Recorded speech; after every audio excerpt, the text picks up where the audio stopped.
Greetings and welcome to the Black Voices in Media from the NECAT Network. I'm your host and your man Big Fella, coming to you live from the NECAT and PEG studios here in Nashville, Tennessee. Now our studio audience, we just finished the screening of the 2023 Oscar Award-winning film, American Fiction, which was directed by Cord Jefferson, and it stars Jeffrey Wright, Tracy Ellis Ross, Sterling K. Brown, David Keith, Issa Rae, and a whole lot of other actors you know and love. Now on our show today, we're gonna discuss the importance of black voices in media, both in the movie and as well as real life. Now joining us today for this panel discussion, we got some real special guests, right? First and foremost, you know him from his hit radio show, This is Nashville, which airs weekdays at noon live on WPLN 90.3. And it can be found on the streaming service for every rebroadcast. Y'all welcome my man and yours, Khalil Ekulona.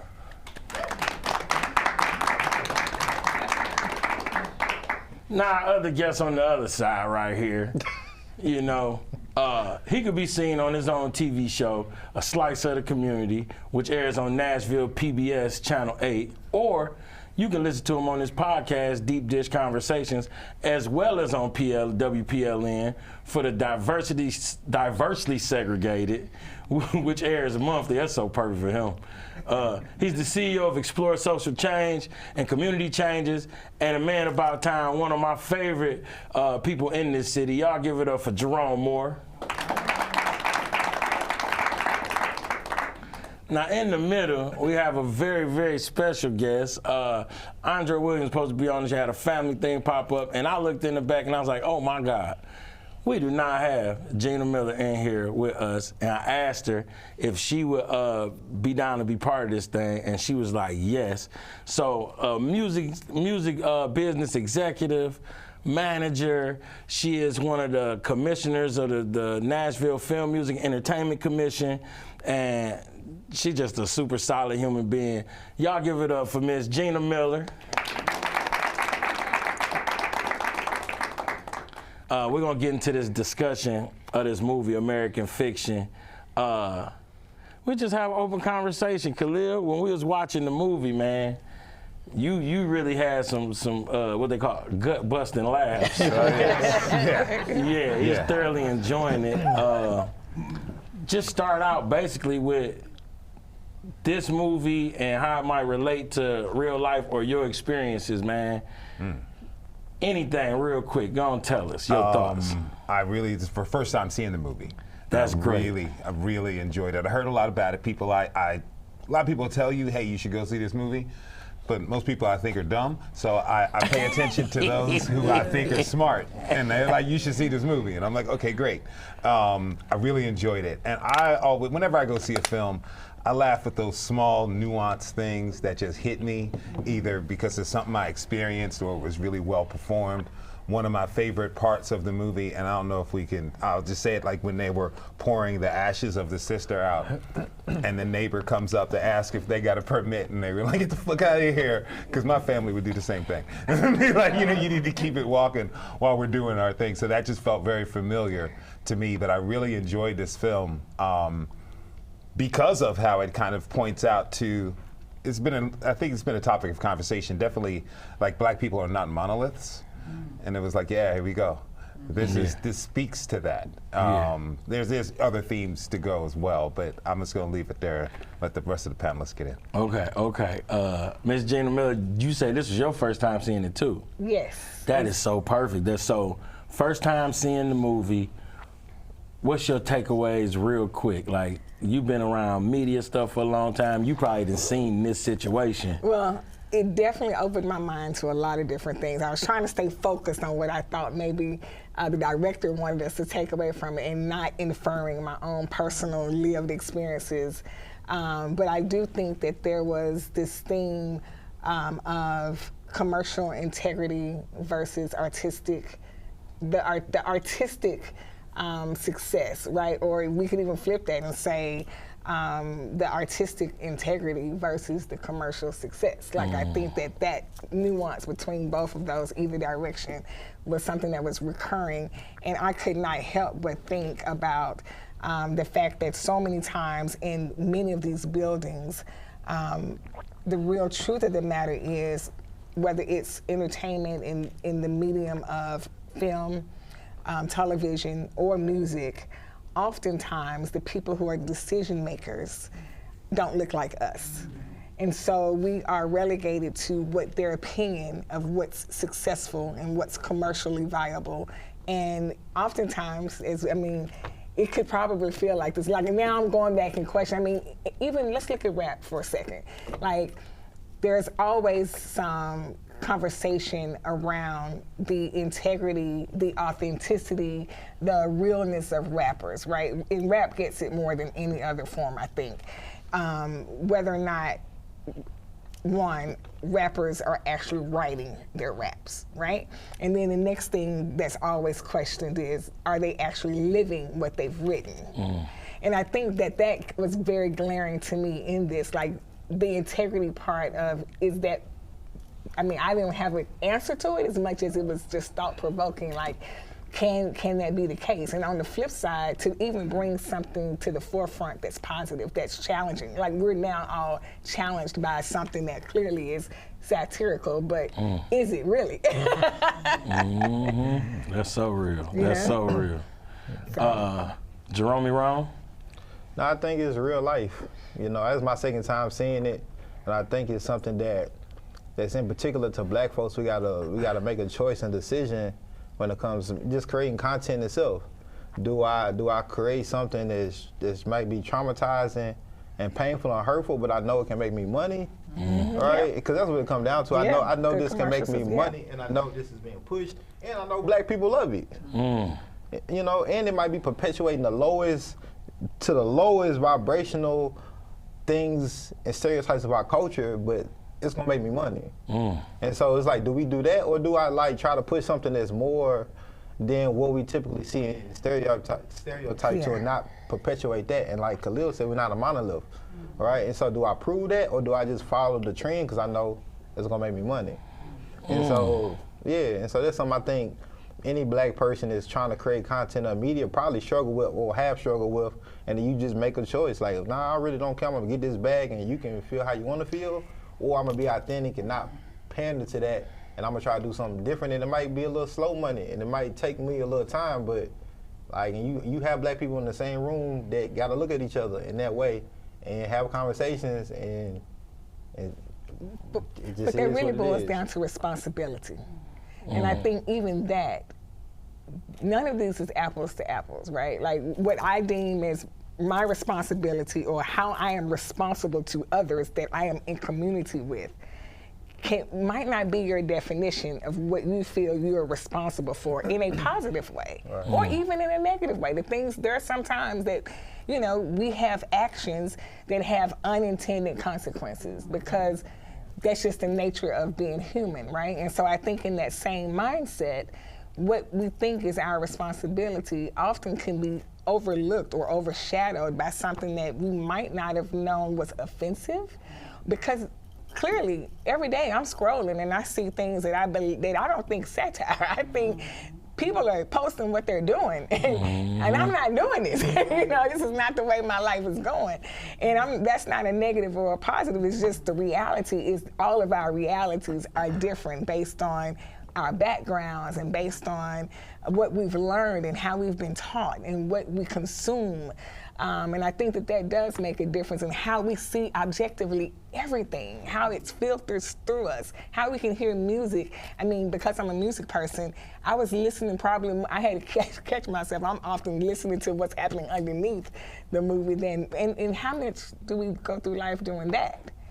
And so I think that's another thing to consider here. I think one of the more positive things it was a small thing and you could really have missed it, but what really struck me as a mother, I'm a mother of sons. I have two sons who are, this year's their milestone birthdays. One will be 25 and one will be 30. And one of the things that I that struck me, probably almost got a half a tear out of me. That one half a tear almost came, was how healing love is. When she hugged him, the brother, in that moment, that was healing for him. And I think there was so much, in my mind, chaos going on in that moment, in that scene. And for the power of a hug, of human touch, of human connection, of somebody just saying, it's okay. You're a family because I chose you to be, not because they were clearly not blood related.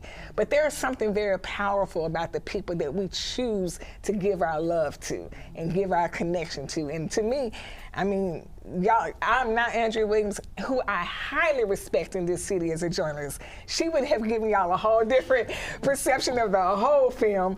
But for me, that looks for the good in all things, I really work hard to do that. It was really cool for me to see just the power of that moment. No, that's perfect. That's perfect. And it kind of speak to Khalil, what you were saying, like what I took from it was the black people not being a monolith, right? This movie was interesting because you had this family of doctors, different kind of doctors, with a beach house, was damn near upper class black family, and dealing with these same issues, and how that goes to, there are a bunch of different black experiences. You know what I'm saying? What's real to somebody is not real to somebody else, and how that line, how it's hard being black. You know what I'm saying? It's hard dealing with all the different nuances of blackness. You know what I'm saying? Khalil, speak to the monolith, the non-monolith of black people, and how this movie addressed it, and just your thoughts on that, man. I mean, it showed us the beginning, I think, in the opening scene when, you know, he's having that discussion with the students, you know?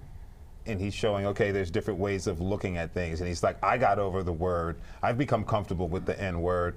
You should as well, to his students. That showed, okay, this is somebody who's thinking totally differently about it. Then, because I don't think it's a word he used in his vocabulary, in his language, but it's a word that he's affected by. But then look at the house. They had a housekeeper, you know what I'm saying, for a long time. This is generational wealth. I don't think that wealth started with his parents, you know, by the way, the countenance of his mom. And everything. It's like, no, y'all go back. Y'all probably been having money since emancipation. Yeah. Because there's plenty who have. We gotta understand that. There's plenty who have.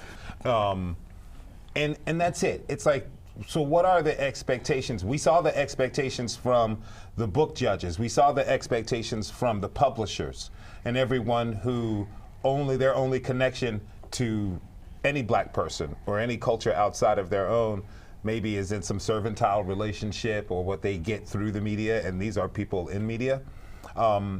So it's very interesting to me because like watching this and like his sister, you know, and we saw the angle of family. His sister's up there.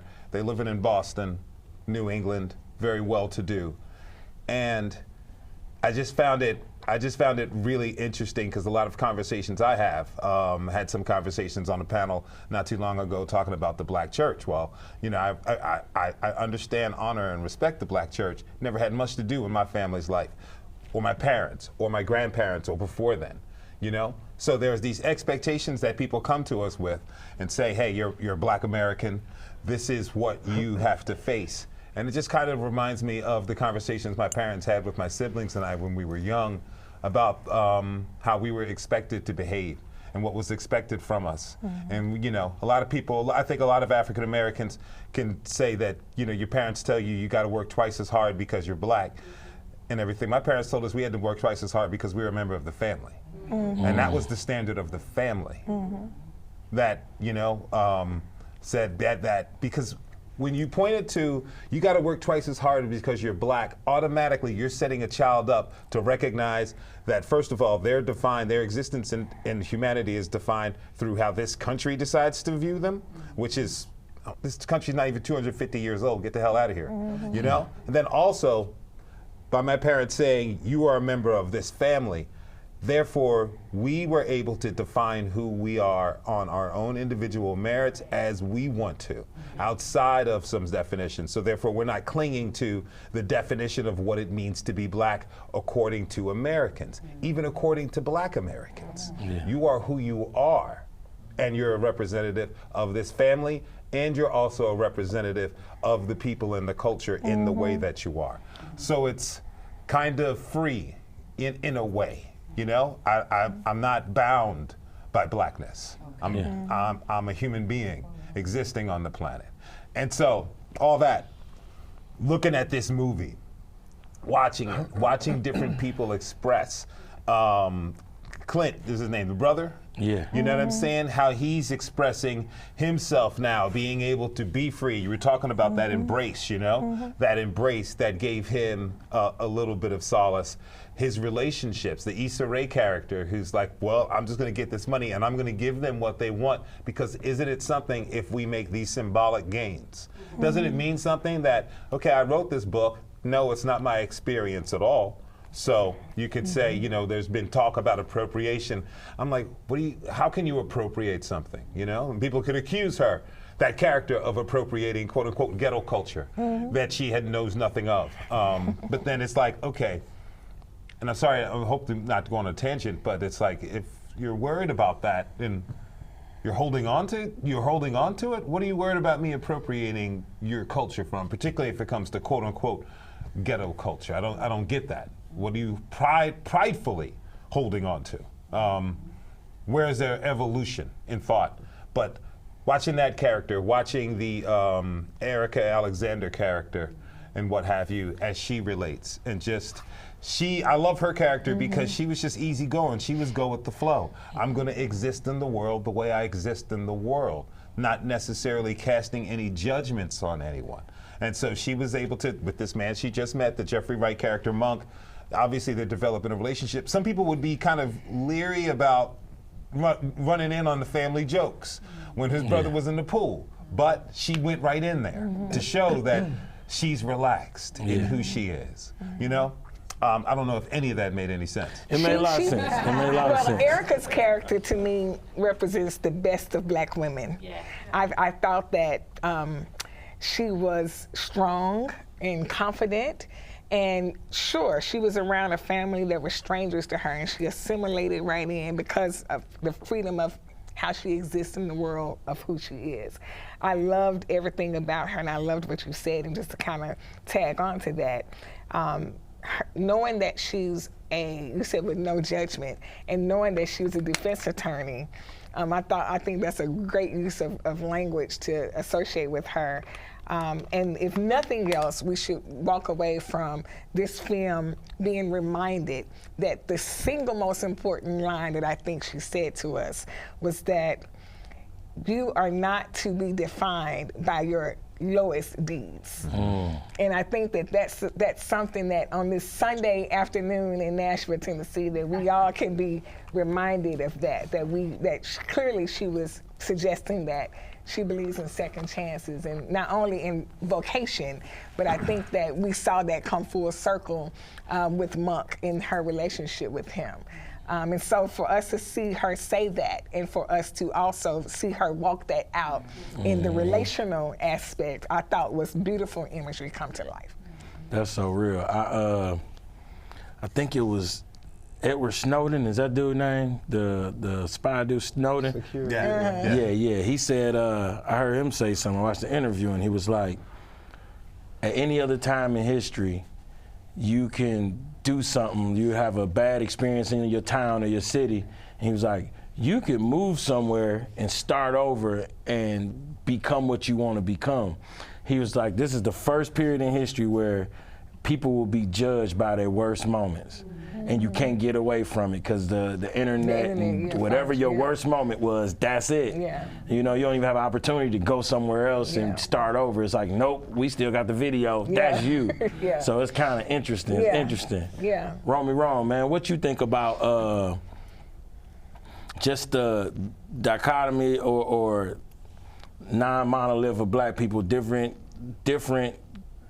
types of black people, experiences of black people, and even relating to a film like this. So it's like you putting all black people to relate to a film about a bunch of black doctors and, you know, the Huxtables, you know what I'm saying? Yeah, I think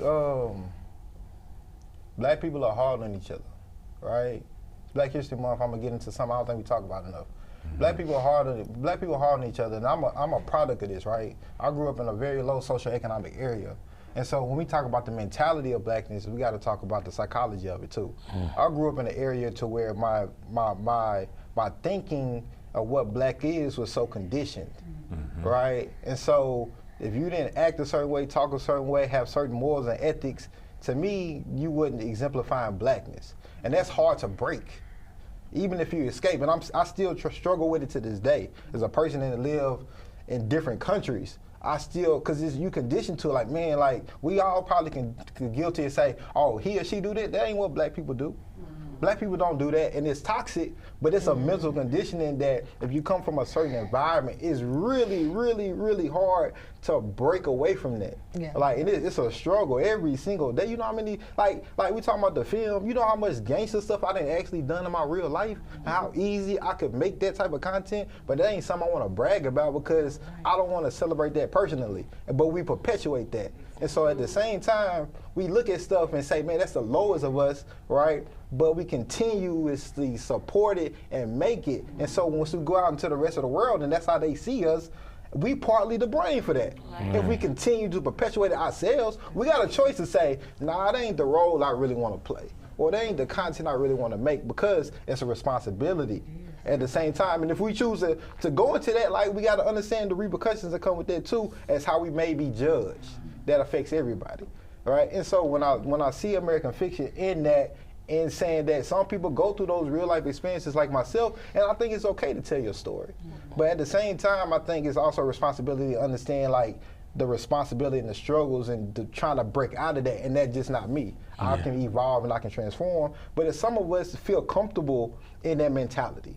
To this day, I got brothers that still want to do, they still do, and friends, you know, that they coming out of prison or I talk on the phone weekly, they still care about those things. Like, very much, like, if you not, like, that's them. And, you got to give them grace, and that's okay, but you got to understand, like, some people are still struggling with that, and it's going to be hard to break because they're comfortable and they celebrate it in that light. Just imagine you being celebrated for your acts around your community. Why would you want to change that? Why? Especially when you can get some money for it. Like, but not even forget the money. You got celebrity status. You might get a mural in your neighborhood. You're getting respect for it. And respect. And so why would I change? That's my identity. That's how I correlate my blackness to, right? And so trying to correct that and change that, it's hard for many of us to do, right? And, like, again, I struggle with it every day myself. It's a growing thing just because that's where I come from and the mentality, and I have to change it and grow every day, trying to change it and be better, but also giving people that I know grace because I understand, like, why it's hard to change. And why you still want to feel and do those things because of the respect that you get, you know, the honor that you receive, the joy that it brings you, and it makes you happy. You know? Interesting though, like, you lived in China, you know what I'm saying? You lived in Costa Rica, Philippines. That's what I'm saying. We can get, You know what I'm saying? So, living in these other places, it's almost like a two-part question. It's a comment and a question. One question is, being over there and seeing how all those other cultures see American blackness based off propaganda.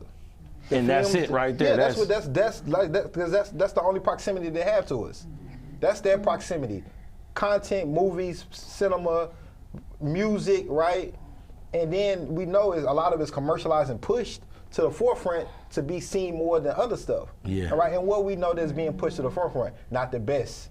It's not the best of us is being celebrated to the forefront.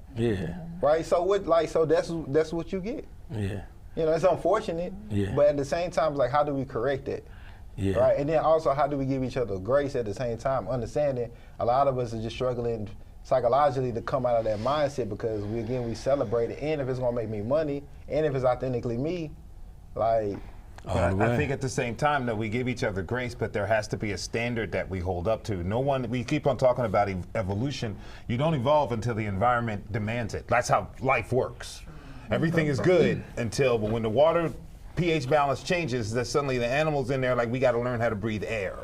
Yeah. You know, we've been long past that point, as quote unquote, if we're going to talk about African American culture.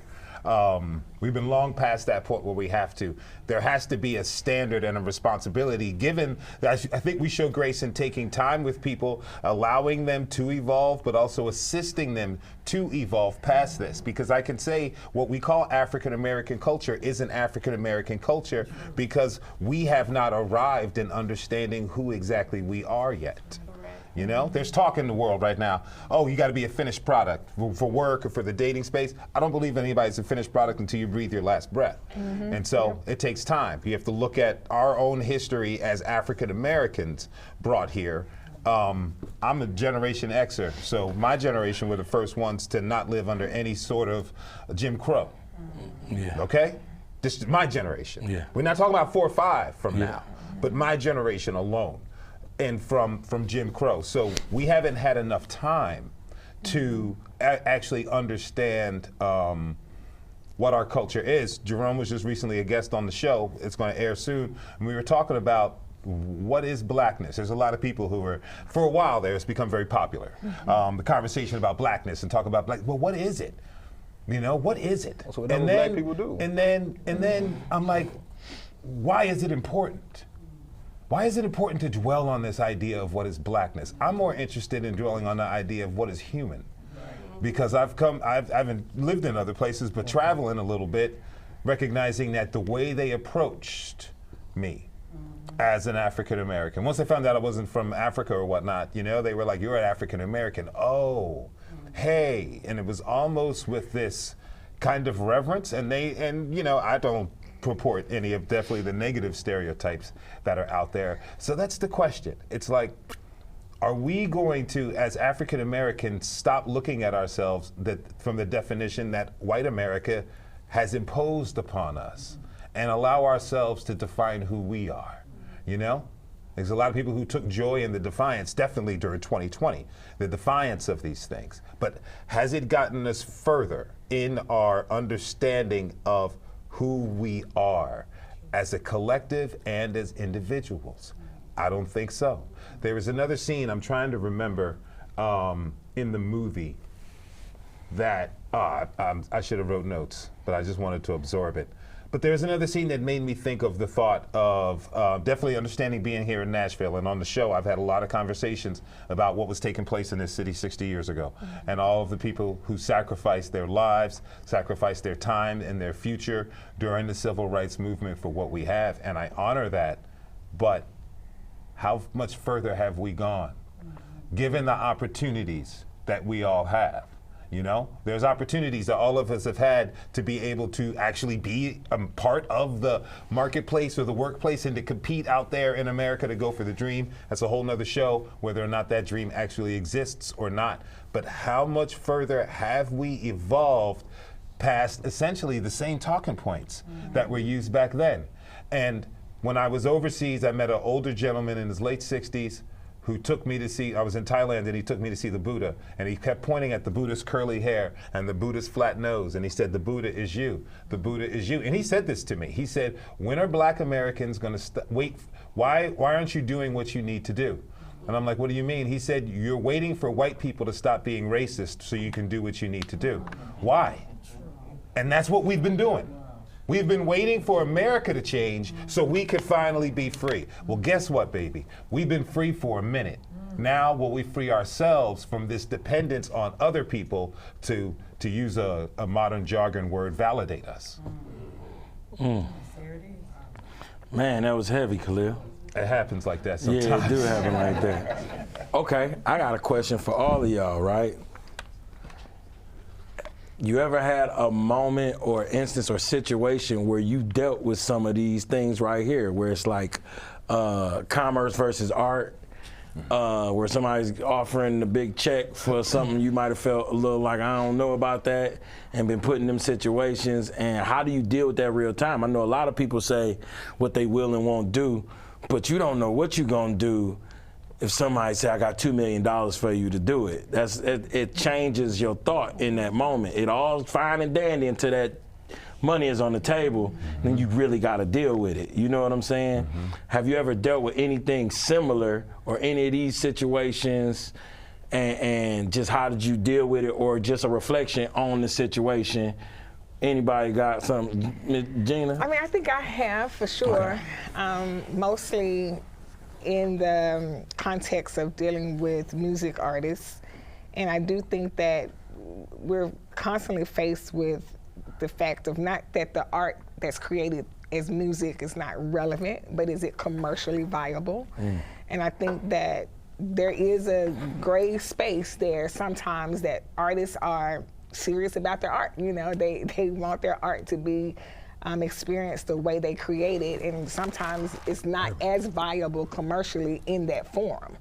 How much they're willing to sacrifice to change it a little bit, or there are some tweaks that can be made, really just depends on the circumstances. I think it's too wide of a conversation. You know, there are a lot of nuances that come in, whether or not an artist is looking for airplay or not, whether they're looking to tour festivals or not, you know, what the ROI is at the end of the day. As someone who's has been on both sides as label head and also manager, two different objectives often. You know, the manager, I work for the artists and make sure that the artist's goals are being heard and seen and valued. And on the label side, it's a business that's for profit, that wants to make their money back that they've spent on the artist. So, I mean, what happens though in relationship is that all parties should be heard and everybody's voice respected. And if fortunate, come to some middle ground that brings all that together to balance out what really needs to happen in real time. But there have been occasions on both sides that, you know, artists who aren't willing to bend get their art the way they get it, and whatever happens and however the chips fall on the other side of that, they just fall where they fall, you know. And on the flip side, there's probably been plenty of times where the label also has been willing to bend, and in doing so, well, you know, you realize you're not making money on it as you would if there were some other direction being taken, but sometimes that's okay, you know. There's reasons to do everything, right? So I do think that we see that and probably understand or don't understand that that's happening more than the regular consumer would know, but it does happen.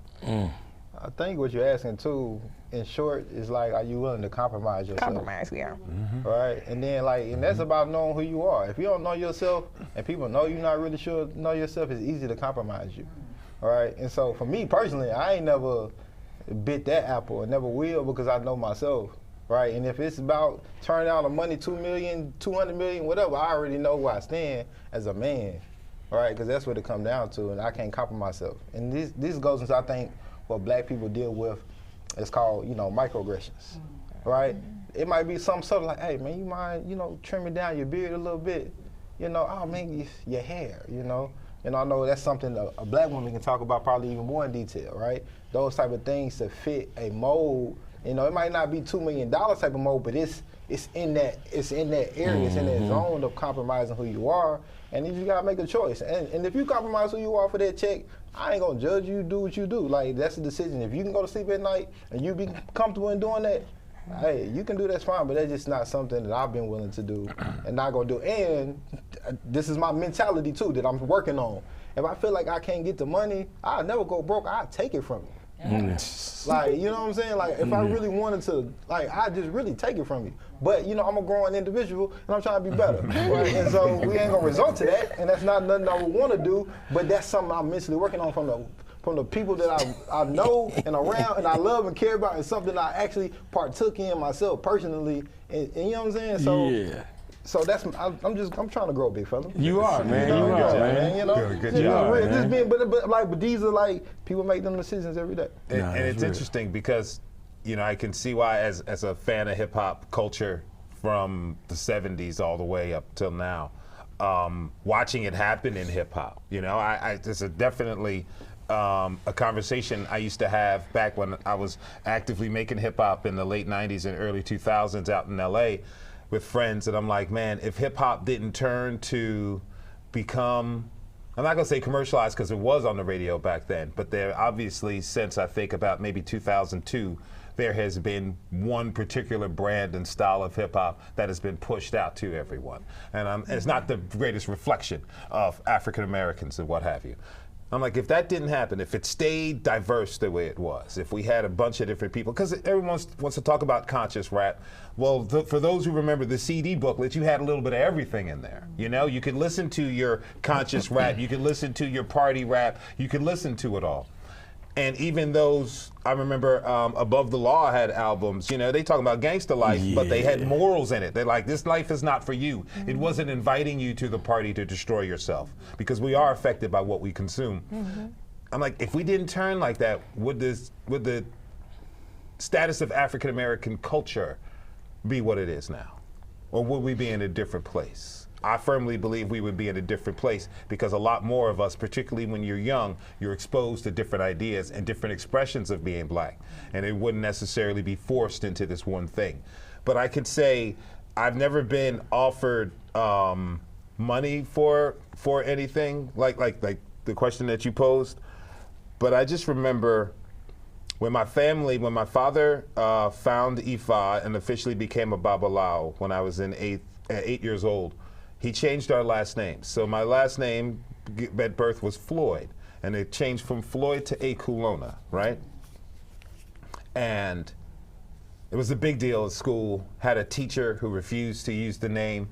Parents almost sued Baltimore County Public School System for everything they had. Was this in the middle of the school year, like this changed? Yeah. It was around this time in the school year when it went down. And she refused to, and my parents sat me down. I'm in 2nd grade. They're like, your teacher's racist and all this stuff, and keep an eye on her and report back to us and what have you. Eventually she was forced to by the principal, but the most uncanny responses I got were from my black friends. Why did you change your last names, they say. And I'm like, because families seeking to understand. I already knew a bunch about our heritage, and my father wants to honor that with the change of our names, and they like because and our African heritage. And I'm looking at them, and they were like, "No, we don't have African heritage." You know, the nickname they called us, my sisters and I, but my brother and I really got this. African Bush Boogie is what they called us. These are my black friends, you know, and it instead of it hurt, but I'm like, oh, they don't know where we come from. They don't know our history and things, because these very people in the 90s, when Black Medallions No Gold came popular, started running up to me, hey, Khalil, let's break this down. We want to understand. You know, after, Do the Right Thing comes out, everybody wants to talk about it, you know, and let's get on this conscious tip. But then some of those people actually left. And it's like, wow, is consciousness in ourselves a trendy thing? Again, back to what are we going to hold as standards for ourselves? Because the standards, culture-wide, non-monolithic at all, are not very high. And we also don't keep ourselves to it. But that's also parts of living in a society that's very individualistic. If we have friends, maybe a friend or a family member, you will try to really do everything you can to stop them from destroying their lives. But a lot of times we're like, well, it's their life, it's a free country, they can do it, they will watch somebody crumble. But from all of my friends, from my Jordanian friends, my Korean friends, people who come from different cultures, they're like, you don't do that. You don't let them. You take the keys, you stop them from being able, letting them destroy themselves. And I think we've given that up, you know, in mass. I'm not saying there's individual circumstances where people stop each other, but we have given that up in mass for some reason. And I don't know exactly why, but I think I have a clear understanding of what we have to do for each other. Like truly take responsibility for each other, take responsibility for ourselves, and no excuse. Because it's, when we deal with each other, we don't take as much responsibility for ourselves as we do when we're dealing with non-black people talking about us. You see what I'm saying? You know? And I'm like, hold on, like what you were saying, Jerome, how we are hardest on ourselves. Who is our worst enemy right now? For sure. We have the brain power, we have the financial resources, we have the brain power to change our situation ourselves. The question is, do we have the will at this time without wanting someone else to do it? Reparations would be great. And it wouldn't be beautiful and divine and actually be our ancestors' dreams if we reparated ourselves. Man, that was so heavy right there. That was real. Man, okay. So, something I'm wondering, being that all of y'all are black voices in media for real, especially Gina's interesting because you, being a manager, you are like the caretaker of important voices, you know? So, like managing K. Michelle and Warren Treaty, who got to go out here and deal with the world, and kind of you always walking some kind of line. And Khalil, you being on WPLN in Nashville, Nashville's like, it's big and white, man. You know what I'm saying? It's white people's Atlanta. You know what I'm saying? You being we gotta stop saying that. Okay, I'm sorry. We gotta stop saying that. Because you from Nashville, I'm sorry, man. We gotta stop saying that. Well, tell me why. Because everything great about Nashville is black. So you to say Nashville is white Atlanta, that's disrespectful. Because everything foundational great about Nashville is come from black folks. Everything. Any talking point, any poster that you see, it's Music City alone, right? Like Okay. it's so to say Nashville is white Atlanta is discredit all of that. You know what I'm saying? And as a native, we can't do that. We gotta, you know what I'm saying? We can say demographically they love to come here, you know, but it ain't no white people's Atlanta. No, it's a black city. Foundationally, it's a black place. You know what I'm saying? It's a black mecca. It's a black mecca for like we want to talk about it as a black mecca. That where I was any other black city, we talk about the importance of moving black people, especially middle class black people forward. Without a doubt. Yeah, so like we got. Okay, so okay. I will put it on to challenge you and others not to refer it to as white Atlanta because their contribution. Okay. Well, I will not do that on purpose no more. You know, so. I won't. I appreciate it. That's real. Yeah. That's super real because I know you're gonna be on me too. Yeah, for sure. You know, I don't take no Nashville. You know, I got Nashville pride. Me too. I mean, I love Nashville, man. I love Nashville. I know you do. I was speaking on the brand. You know what I'm saying? That the brand that's pushed. But I think black people need to have more Nashville pride though, and just in general. For sure. You know what I'm saying? Like I just think that's something that I seen a lack of in general. In general, we need to have more Nashville pride. Because a lot of people come here from all over the place and they love the city. They repping it. They leveraging the whole brand. And so we need to do the same thing, especially if you're from here. No, that's super real. So, that's super real. But continue, my brother. Okay, thank you, Romy Ron. Khalil, being the daily voice, black man, it's a daily voice of this city that is, the brand of it is predominantly, I want to say white country is the brand that they push of it. Yeah. How is that? How do you balance that? And is it ever a thing? Is your internal blackness and humanness ever, like, you ever deal with it, dealing with the guests and some of the stuff people want to talk about and they say, like, how do you walk that line sometime? Or is it not a thing at all? It's not a thing anymore. I just recently was, some MTSU students interviewed me for the magazine and they asked me, what's it like being a black host? And I'm like, I'm a host. That's who I am. I'm a voice in media. Yeah. Somebody wants to label me as a black voice in media, that's on them. Yeah. Somebody wants to be racist on me, that's on them. That's their problem, not mine. Yeah. I'm going through doing what I got to do in this existence of life. Because that's the most important thing for me. I'm the one who got to go to bed every day. I'm the one who got to look myself in the mirror every day. Being the host of this show, coming here, not knowing anything much about the city, I really thought the city was like, I mean, I knew about the Jubilee Singers and stuff, and I knew that Meharry and Fisk and all that was there, but I was like, it's like hee-haw. What am I coming to Nashville for? But it was good to come to Nashville and to learn how important this city is to American history, let alone, but way before the civil rights movement even became a thing. When you could drive down roads that were actually the Trail of Tears, that gives you some pause and think. I think everybody should take some time to think about that when we're driving around the city. But my job is to allow folks to talk about, the things that are important to them. My job is to make the interesting important and the important interesting. So therefore, what I look to do as the host of this show is to broaden people's perspective. Again, coming back to the human is part of it all. For Black History Month, we could do the normal things, right? But I'm bored of those. Everybody else is doing them. I'm not going to do them. I tend to, on the show, we don't necessarily announce when we're going to do something. Hey, y'all, next week we're going to be talking about Black History stuff. No, we're just going to do it and let people get it, because, again, there's a slogan that, there's a slogan that the show has that I'm really trying to change. It's like, by exploring our differences, understanding our similarities. And from my experience in life, that's not how it works. I'm talking about from sitting in bars in rural Indiana and all different places, meeting all types of people. You know how we got close? Talking about how we were the same. Because when it's time for differences, they don't mean that much. And so media in itself continues to focus on this specific group.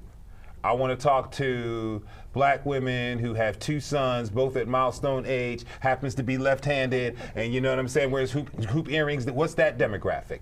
This is how the media and society tends to separate us. And I definitely believe, personally I believe, identity is a good thing, but the way we talk about it, it ain't everything, y'all. It ain't everything. Hold on, because my identity is constantly changing. The Khalil Ekulona who you see right now is different than the Khalil Ekulona who met 4 years ago, you know? Who's different from the Khalil Ekulona from 15 years ago. So my identity is changing as my relationship with myself changes. I believe that's the same for all human beings. I'm not going to get caught up on that. So when people come onto the show, I want to slowly influence and expand their thinking however I can, in whatever way that is most comfortable for them, but also get past some of the same old narrative tropes that we've seen. Again, back to how much have we evolved since the 1960s. We have to stop talking about things. So last year for Black History Month, I think we only had like 2 specific episodes dedicated to it, and they were on the last 2 days on purpose, and we had discussions about the N-word. And we really went there, and I wasn't like, hey, what's right? Is it right or is it wrong?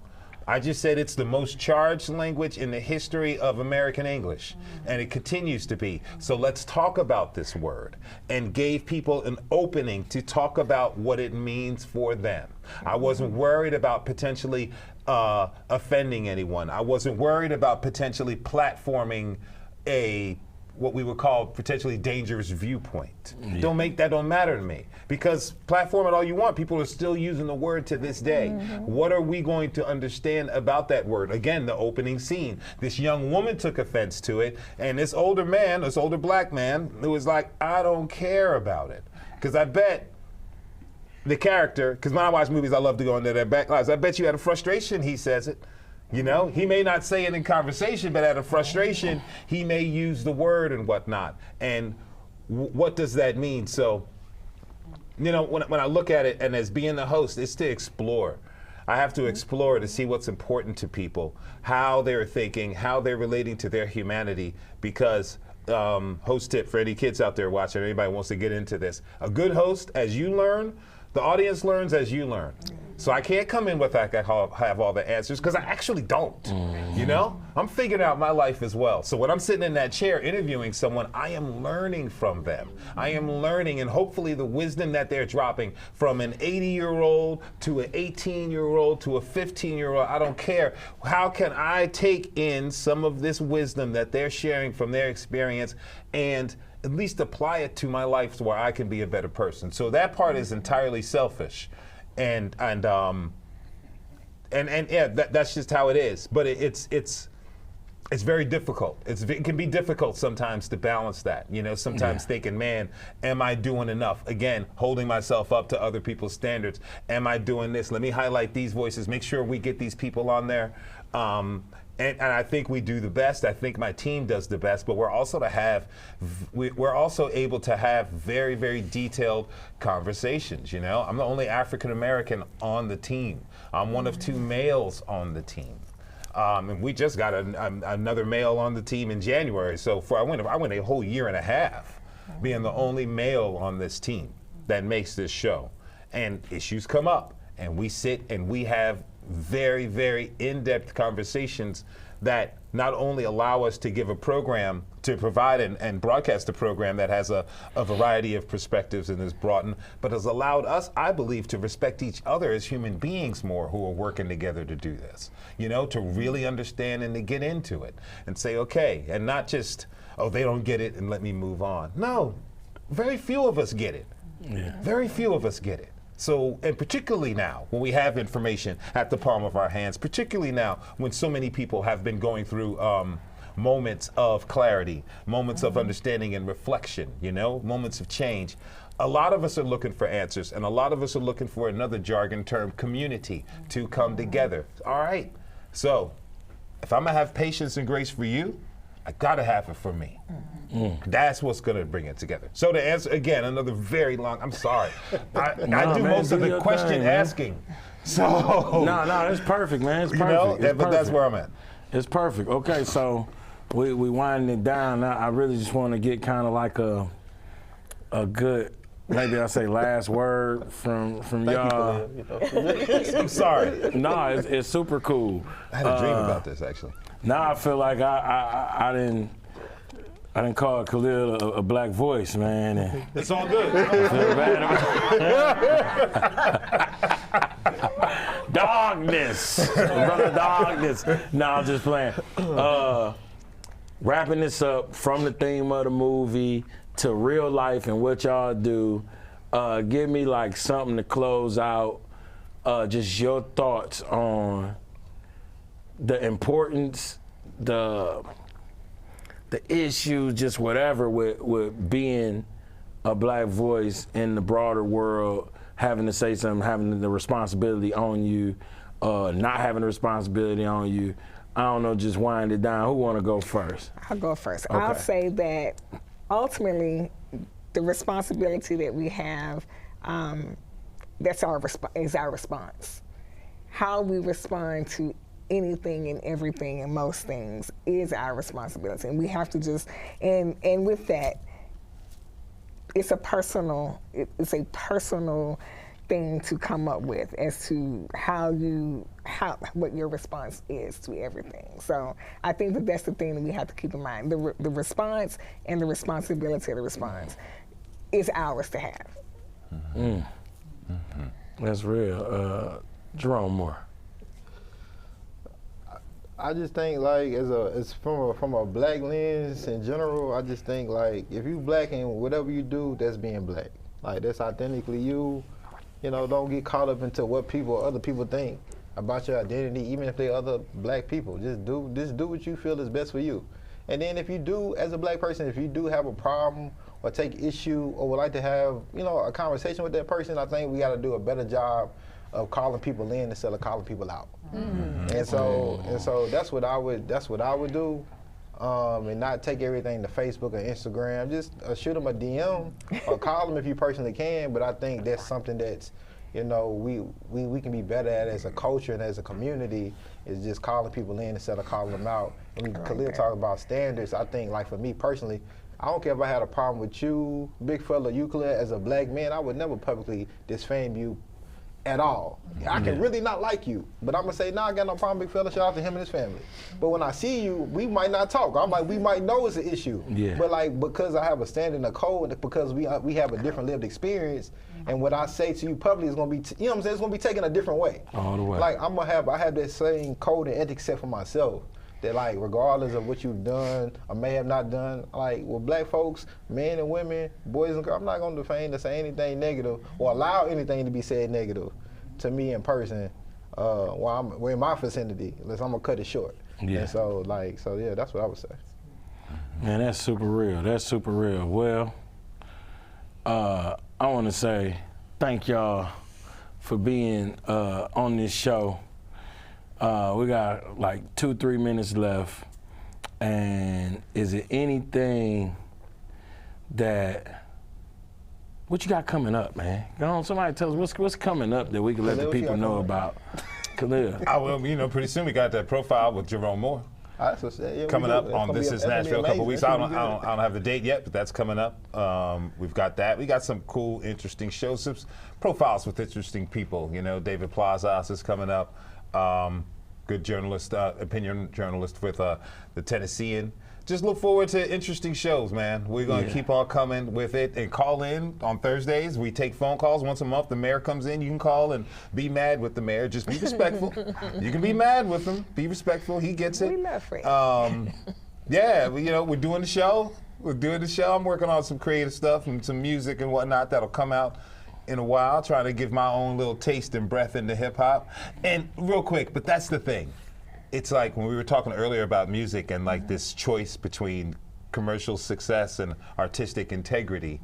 It's like, if you do what's good, what feels good to you, none of it matters. Yeah. You know? And like how many of us, Big Fella, you and I have talked about it. We were talking about like that choice between the $2 million. And I say this, and this is not a joke, if I get tired of it all, I will move to Vietnam, teach English, and be a bartender. Yeah. How many of us are willing to leave the machine? Yeah. You know? I think the more of us who are willing to be like, I'm actually out of here, I'm leaving the machine, when you give yourself that freedom, then there ain't nothing anyone could do to you. Yeah. That's real. Yeah. That's real. I'm just gonna say, pick up your phones, whatever your medium for listening to music. The War and Treaty has a new album that just drops called Plus One. I invite you to give it a listen. 18 tracks, you're gonna love it. War and Treaty. There you go. Check out that War and Treaty. Jerome, what you got coming, brother? I got a live show at Nashville PBS on the 27th, Thursday of this week at 8 o'clock. Come out, support. And then, I just thank everybody that ever supported me, continue to support me, and got some new stuff in the works, but we're gonna keep it on the wraps right now. But yeah, so we got some national stuff, national stuff coming soon. So yeah, and shout out to Nashville. Of course. Shout out to Nashville, not the white Atlanta. Most definitely not. Most definitely not the white Atlanta. It's the black Nashville. Look, that's about all the time we had today for our Black Voices in Media conversation here on the NECAT Network.